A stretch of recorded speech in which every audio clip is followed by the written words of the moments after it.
नागपुर नाम के जंगल में 3 चोर थे, जाबाज, कालू और टिल्लू। ये बहुत शातिर चोर थे और जंगल के सेठ लोगों के यहाँ से बोरिया भर कर पैसे चुराते थे। लेकिन उनसे भी इंटेलिजेंट इंस्पेक्टर पीलू उन्हें पकड़ लेती है और उनकी पिटाई कर देती है। जेल से छूटने के बाद वो तीनों एक जगह मिलते हैं। जाबाज कहता है, दोस्तों, ये इंस्पेक्टर पीलू बहुत ही खतरनाक है।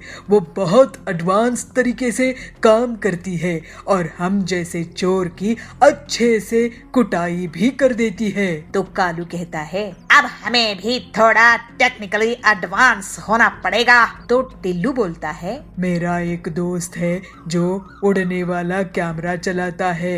हम पीलू के सामने ही चोरी कर लेंगे और उसके हाथ भी नहीं लगेंगे। तो जाबाज कहता है, बहुत अच्छा टिल्लू, अपने दोस्त को बुलाओ। फिर टिल्लू का दोस्त आकर उन्हें उड़ने वाला कैमरा ऑपरेट करना सिखा देता है। फिर तीनों घर में डाका डालते हैं और ड्रोन में बांधकर उसे दूसरे तरफ भेज देते थे। पुलिस के सिर के ऊपर से ड्रोन से चोरी हो जाती थी और पुलिस कुछ नहीं कर पाती थी। ऐसा बहुत दिनों तक चलता रहा। पीलू सोच में पड़ जाती है कि वो तीनों चोरों को सड़क में ही देख रही है, लेकिन चोरियां लगातार हो रहे हैं। मुझे तो अभी अभी इन तीनों पर ही चोरी का शक है। जरूर ये चोरियां कर रहे हैं, लेकिन कैसे? मुझे इन पर जमीन के साथ साथ आसमान में भी नजर रखनी होगी। फिर एक बार जब कड़क सेठ के घर चोरी होती है और पीलू उसके घर की तरफ जाती रहती है, तो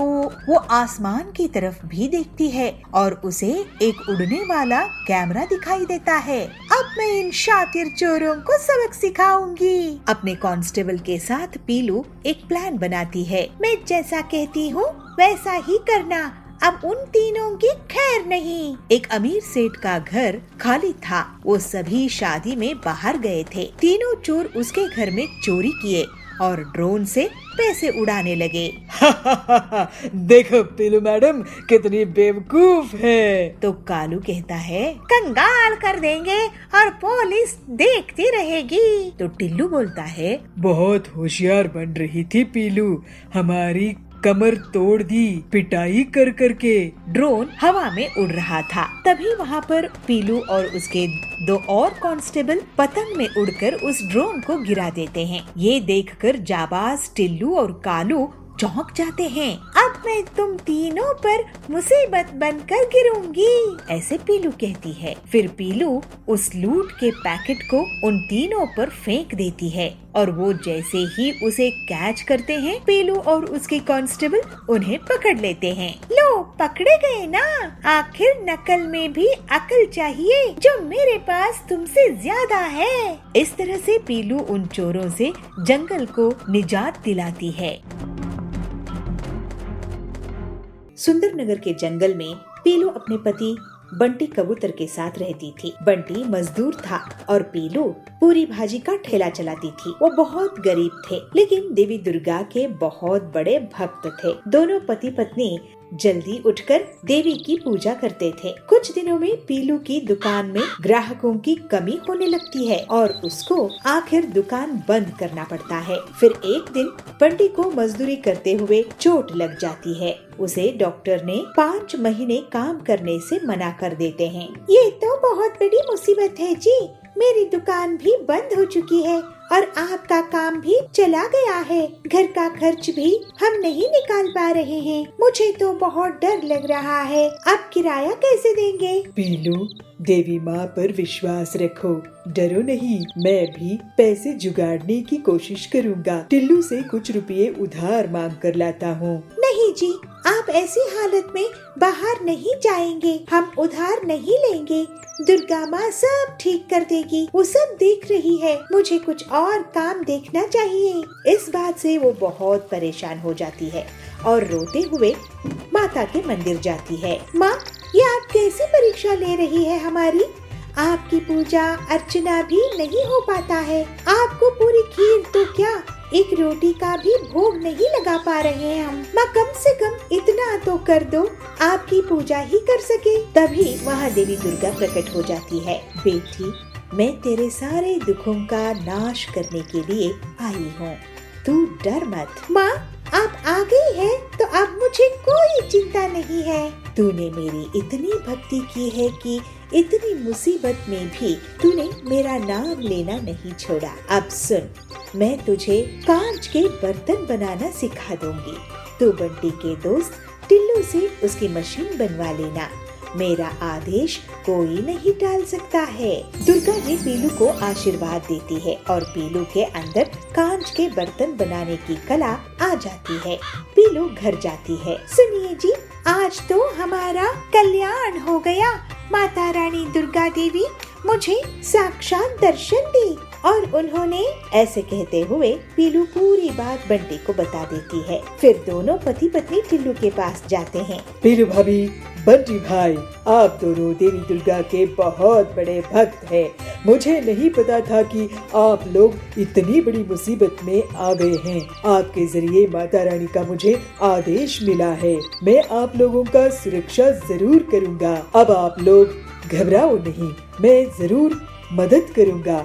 मैं कांच के बर्तन बनाने की मशीन आपके लिए बना दूंगा। फिर थोड़े ही दिनों बाद बंटी पीलू के लिए कांच के बर्तन बनाने की मशीन बनाकर तैयार कर देता है और पीलू उसे दुर्गा जी से सीखी हुई कांच से बर्तन बनाने की कला से कांच का एक खूबसूरत कलश बना लेती है। पीलू बंटी उसे देवी का अभिषेक करते हैं और टिल्लू को भी अभिषेक करने देते हैं। पीलू कांच के बर्तन की दुकान खोल लेती है और उसमें एक दिन बबली सेठानी उनकी दुकान में आती है। पीलू, तुमने तो बहुत ही नायाब कांच के बर्तन बनाए हैं। ऐसे सुंदर डिजाइनर बर्तन तो मैंने पहले कभी नहीं देखे। ये तो इंटरनेशनल क्वालिटी के हैं। आपकी तारीफ का शुक्रिया मैडम जी। सब माँ दुर्गा जी का आशीर्वाद है। और फिर वहाँ पर सुंदरी आती है। पीलू, मुझे बबली ने भेजी है। वो तुम्हारे कांच के बर्तन की बहुत तारीफ करके गई है। जरूर कोई ना कोई खास बात तो होगी, क्योंकि वो सब कुछ विदेश से ही खरीदती है। पीलू अब बहुत अच्छे से मुनाफा कमाने लगती है। अब दोनों पति पत्नी माता रानी के लिए हलवा पूरी का भोग लगाते थे। दोनों बहुत मेहनत और पूरी ईमानदारी से काम करते थे। माता रानी की सेवा पूजा करते हुए वो लोग हंसी खुशी रहने लगते हैं। मन चाहे वरदान लो। हमें यही वरदान चाहिए। आप अपना वरदान वापस लीजिए। मेरी मति भ्रष्ट हो गई थी।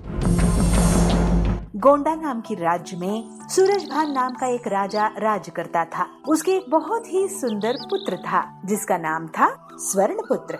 सूरजभान अपने पुत्र से बहुत प्रेम करता था, मगर उससे भी ज्यादा वो प्रेम करता था स्वर्ण पे। इसीलिए अपने पुत्र का नाम भी स्वर्णपुत्र रखा था। उसकी खजाने में सोने का भंडार था। उतना सोना दुनिया के किसी भी राजा के खजाने में नहीं था। इसके बाद भी खजाने में जितना सोना बढ़ता, सूरजभान की सोने की लालच भी अधिक होती जा रही थी। उसका दिन का अधिकांश समय खजाने में ही निकला जाता था। सोने की लालच की वजह से अक्सर वो अपने पुत्र को अनदेखा करता था। खजाने की वो कोना खाली पड़ा है, उसको भी सोने से भर देना है। मंत्री जी, इस बार की फसल के कर और एक सोने का सिक्का बढ़ा दो। जी हाँ प्रभु, अगर मगर कुछ नहीं। अरे प्रभु, इतनी फसल तो आए जो वो कोना भर दे।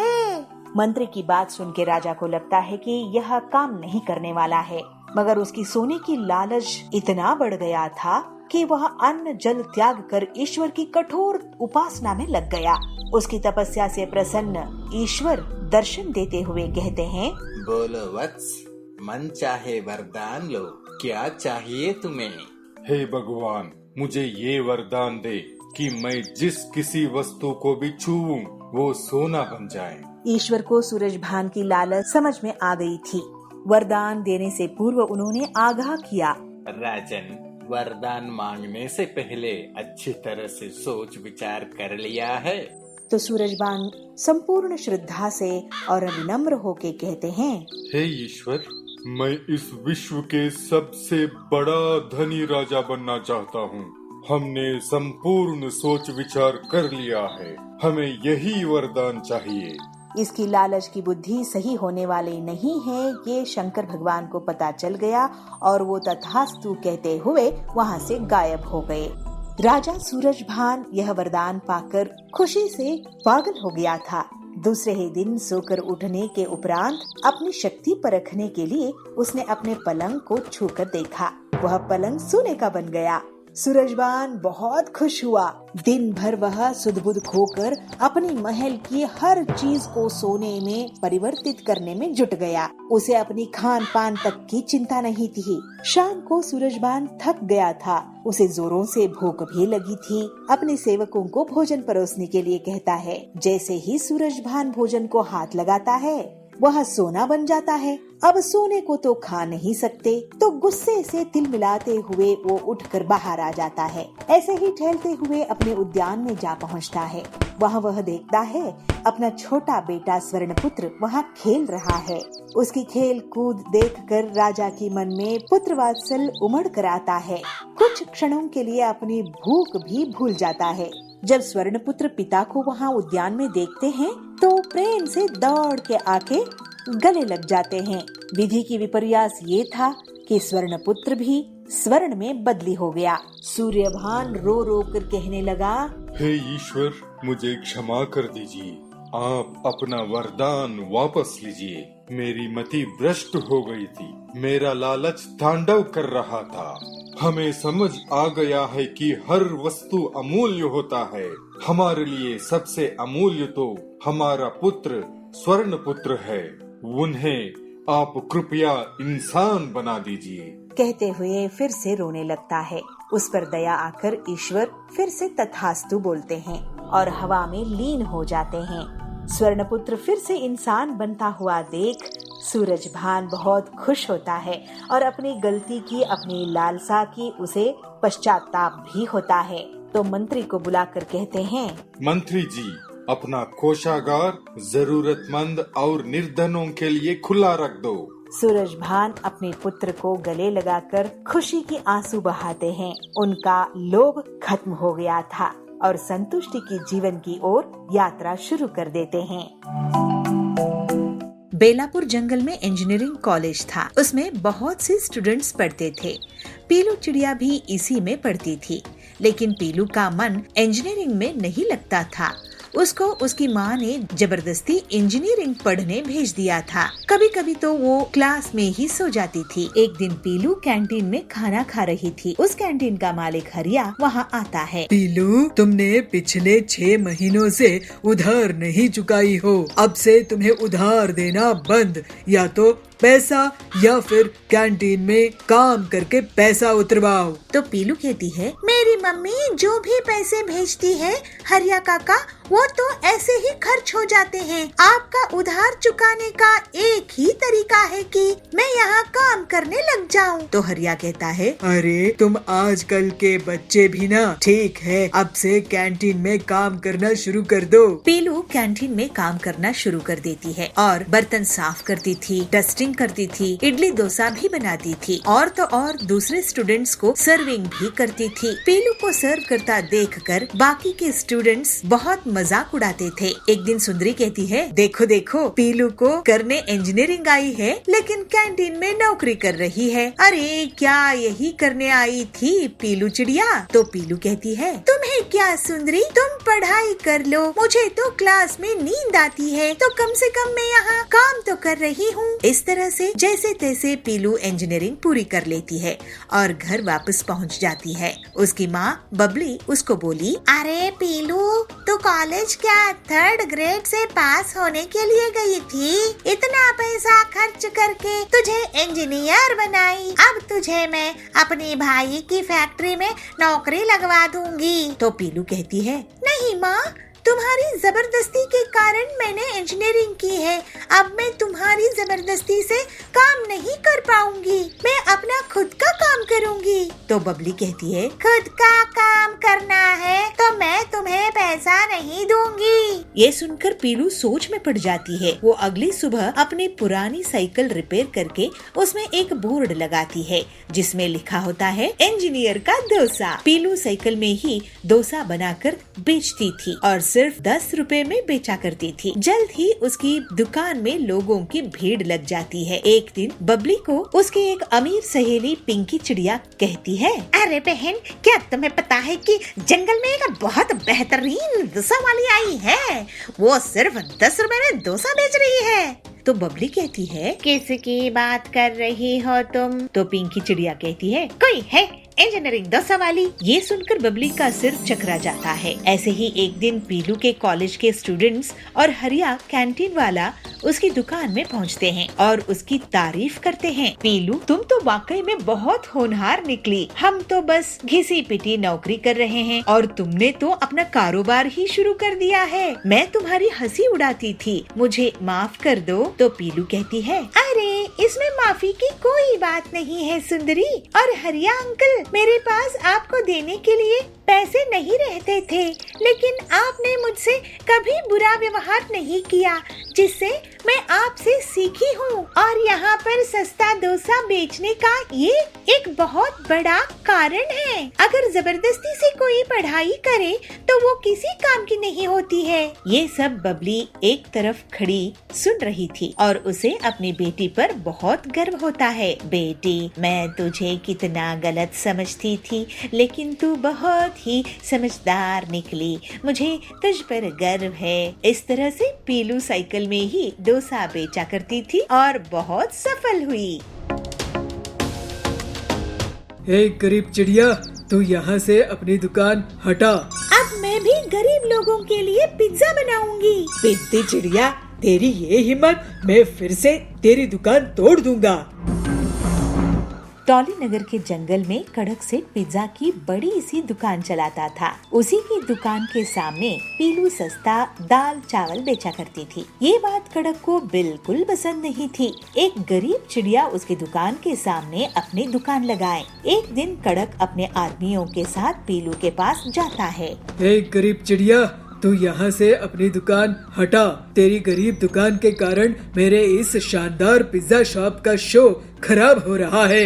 कड़क सेठ जी, आपका और मेरा क्या मुकाबला है? आपकी इतनी बड़ी दुकान है, अमीर लोग वहाँ आते हैं, मैं छोटी सी गरीब चिड़िया, मेरी दुकान में गरीब लोग ही आते हैं और वैसे भी मेरी दुकान आपके पिज्जा शॉप से बहुत दूर है। मुझे ज्ञान देती है। फिर कड़क और उसके आदमी पीलू की दुकान को तोड़ फोड़ देते हैं। पीलू बहुत दुखी हो जाती है, वो रोने लगती है। हम गरीब लोगों की कोई नहीं सुनता, सिर्फ दाल चावल ही तो बेचा करती थी मैं। इसमें इस कड़क सेठ का क्या नुकसान हो रहा था? लेकिन घमंड के कारण उसने मुझ गरीब की दुकान ही तोड़ दी। पीलू रोते रोते सो जाती है। जब वो उठी है तो देखती है कि कड़क सेठ और उसके आदमी उसका मजाक उड़ा रहे हैं। ये देखकर वो बहुत गुस्से में आ जाती है। अब मैं भी गरीब लोगों के लिए पिज्जा बनाऊंगी, ऐसे ठान लेती है। ऐसा सोचकर पीलू अपनी टूटी हुई दुकान के सामान को फिर से इकट्ठा कर लेती है और तवे में पिज्जा बनाने लगती है। कुछ गरीब चिड़िया वहाँ आती है। अरे पीलू बहन, तुम भी पिज्जा बना रही हो? ये तो हम खा ही नहीं पाएंगे, बहुत महंगे होते हैं ना ये, अमीर लोगों का खाना है ये। नहीं बहन, मैं पिज्जा सस्ते दामों में ही दूंगी और इतनी टेस्टी कि अमीर भी इसको खाने आएंगे। फिर थोड़े ही दिनों में पीलू का पिज्जा बहुत फेमस हो गया और गरीब लोगों के साथ अमीर भी उसकी दुकान में आने लगे। एक दिन पीलू के घर के पास दबंग जाबाज पहुंचता है। पीलू, मैं तुम्हारी दुकान में नहीं आ पाया, लेकिन मुझे तुम्हारा पिज्जा खाना है। लेकिन अगर मुझे पिज्जा पसंद नहीं आया तो मैं तुम्हें पैसे नहीं दूंगा। मैं आपको अभी एक पिज्जा बना कर देती हूँ। जाबाज जी, आपको जरूर पसंद आएगा। जाबाज को पीलू के पिज्जा बहुत पसंद आते हैं और वो उसकी तारीफ करके उसको पैसे देकर चला जाता है। इसको देखकर कड़क गुस्से में आ जाता है और फिर से अपने गुंडों के साथ पीलू की दुकान तोड़ने जाता है। पिद्दी चिड़िया, तेरी ये हिम्मत, मैं फिर से तेरी दुकान तोड़ दूंगा। लेकिन तभी वहाँ पर जाबाज आ जाता है और अकेले ही कड़क और उसके गुंडों को पिटाई कर देता है। अरे भागो, जाबाज से तो कोई नहीं बच सकता। इसके बाद जाबाज के डर से कड़क जंगल छोड़कर भाग जाता है और पीलू अपनी मेहनत और लगन के कारण पिज्जा की बड़ी सी दुकान खोल लेती है। लेकिन फिर भी गरीब लोगों को वो सस्ते दामों में ही पिज्जा बेचा करती थी। इस तरह से पीलू हंसी खुशी रहने लगती है।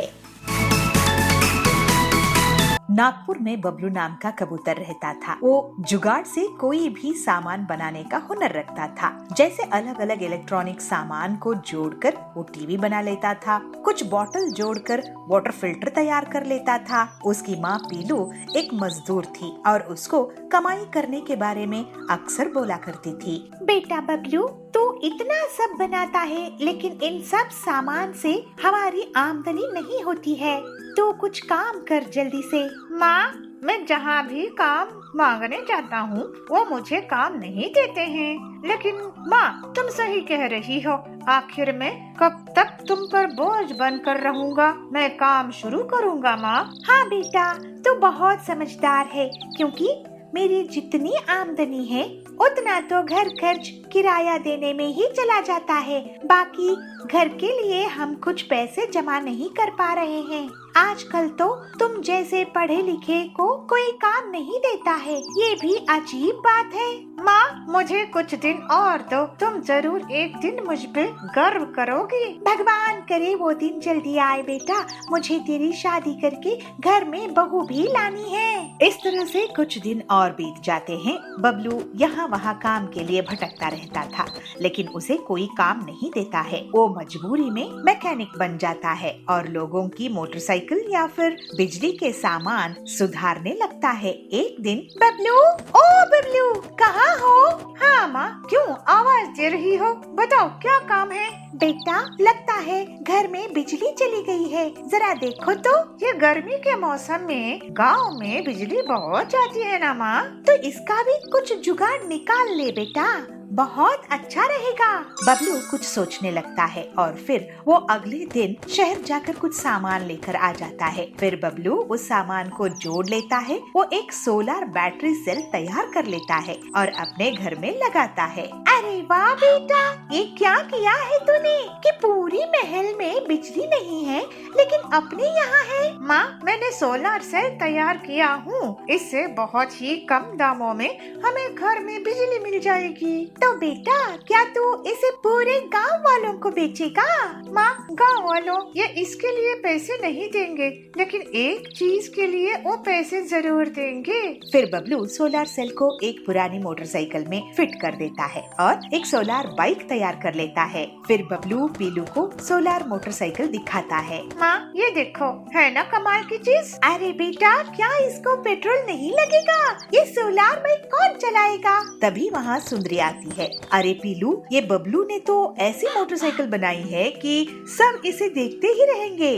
देखते ही रहेंगे और चलाएंगे भी सुंदरी काकी। थोड़े दिनों में बबलू सोलर बाइक्स बनानी शुरू कर देता है। इसी बीच दूसरे जंगल से कालू कौवा आता है। वो पक्षियों की पुरानी मोटरसाइकिल चोरी करता था। दिन हो या रात, किसी की भी बाइक चुरा लेता था। घर से या बाजार से वो बाइक चुराने में कामयाब हो ही जाता था। भाइयों, हमारे बाइक्स रोज चोरी हो रहे हैं, क्या करें? वह चोर तो मेरे पिताजी की आखिरी निशानी वाली बाइक भी चुरा कर ले गया। मैं तो दूध वाला हूँ, मेरी भी मोटरसाइकिल चुरा लिया। मेरा तो धंधा ही चौपट हो गया। लगता है ये काम कालू कव्वे का है। एक बार हाथ लग जाए तो मैं उसकी पिटाई कर दूंगा।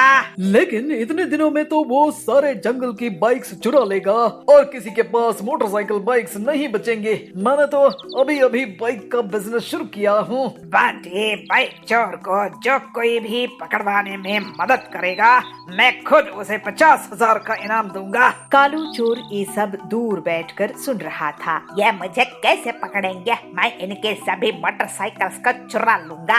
रात में सब जाग जाग कर मोटरसाइकिल की सुरक्षा करने में लगे रहे थे। कालू कौवा फॉगिंग मशीन लेकर आता है और उसे धुआं कर देता है। अब किसी को अपनी बाइक दिखाई नहीं दे रही थी। कोई कुछ नहीं कर पाया और कालू बाइक चुरा कर भागने लगा। तभी बबलू अपनी सोलार बाइक से तुरंत कालू कौवे का पीछा करने लगता है और जल्दी ही बबलू कालू की बाइक के पास पहुंच जाता है और उसे जोर से एक लात मारता है। कालू हिल जाता है और जोर से एक पेड़ से टकरा जाता है। बबलू अपनी सोलार बाइक से कालू को पकड़ने में कामयाब होता है और फिर उसे पुलिस स्टेशन लेके जाता है। अरे ये कौन सी नई बाइक है? काश मैं इसे चुरा पाऊं। ये मेरी सोलार बाइक है कालू चोर। वाह बबलू, तुमने तो बहुत बहादुरी दिखाई है और तुम्हारी सोलार बाइक तो रात में भी चलती है। तुम्हें मैं वादे के मुताबिक इनाम दूंगा। फिर अगले दिन पूरे जंगल के सामने बबलू को बाज पूरे 50,000 का इनाम देता है। पीलू ये देखकर बहुत खुश होती है। वाह बबलू, तूने तो मेरा नाम रोशन कर दिया बेटा। पूरे गांव में तेरी सोलार बाइक अब डिमांड में है। इस तरह से बबलू की बहादुरी का कारनामा पूरे जंगल में प्रसिद्ध हो गया। उसके पास अब पैसा आने लगा और बबलू अपनी सोलार बाइक को ज्यादा से ज्यादा बेचने लगा। थोड़े दिनों के बाद बबलू की शादी हो जाती है और वो अपनी माँ और पत्नी के साथ हंसी खुशी रहने लगता है। भागलपुर नाम के एक छोटे से गांव के जंगल में पीलू चिड़िया एक छोटी सी पिज्जा बनाने की दुकान चलाती थी। वो बहुत मेहनत करके अच्छी क्वालिटी की ब्रेड बनाया करती थी और उसी से पिज्जा बनाती थी। पीलू पिज्जा में ताजी चीज और ताजी सब्जियां भी डाला करती थी। पिज्जा बेचकर अपना घर का खर्च चलाया करती थी। उसके हाथ की ताजा ब्रेड और उसका बना पिज्जा लोगों को बहुत पसंद आता था, जिसकी वजह से उसके यहाँ हमेशा भीड़ लगी रहती थी। सभी पीलू की बहुत तारीफ करते थे। उसकी दुकान के सामने कालू कौवे का भी बेकरी की दुकान थी। वो पीलू से बहुत जलता था और एक दिन उसने अपनी दुकान में एक इंटरनेशनल ब्रांड का रेडीमेड पिज्जा बेचना शुरू कर दिया। कालू की दुकान अब बड़ी हो गई थी, जिससे पीलू की दुकान में अब लोग कम आने लगे। पीलू को घाटा होने लगा। हे भगवान, कितनी मुश्किल से मैं अपनी दुकान चलाती थी। घर में पिज्जा ब्रेड बनाती थी, घर में चीज बनाती थी और सब्जियां उगाकर पिज्जा में डालती थी। अब मेरा क्या होगा? एक दिन पीलू को दूध सप्लाई करने वाला हरिया तोता पीलू के पास पहुंचता है। अरे पीलू बहन, क्या बात है? आप आजकल दूध का नया ऑर्डर नहीं कर रही हो? पहले तो इस मौसम में 10-10 लीटर दूध मंगवाती थी। तो पीलू कहती है, क्या बताऊं हरिया काका, कालू की बड़ी दुकान के कारण मुझे बहुत नुकसान हो रहा है।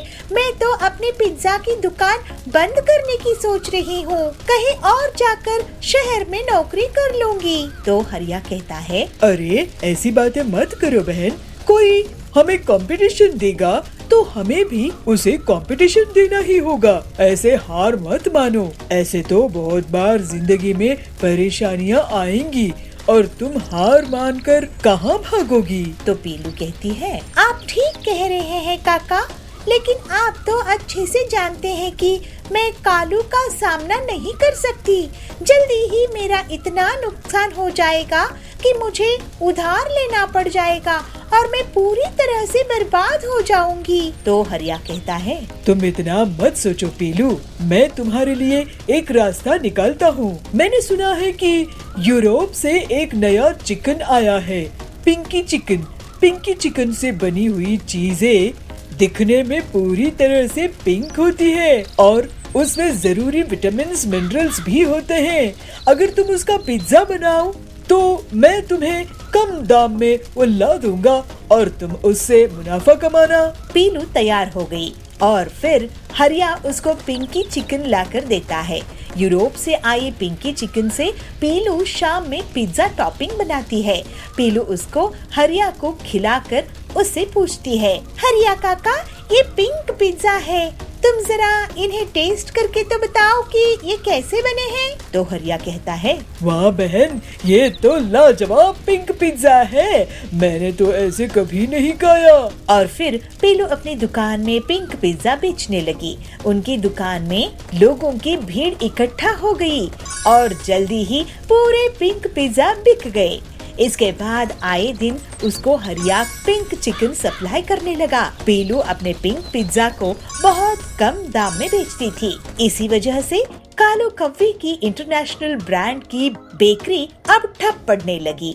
पीलू के पिंक पिज्जा को अब बड़े बड़े ऑर्डर्स मिलने लगे और जल्दी ही वो बहुत अमीर हो गई।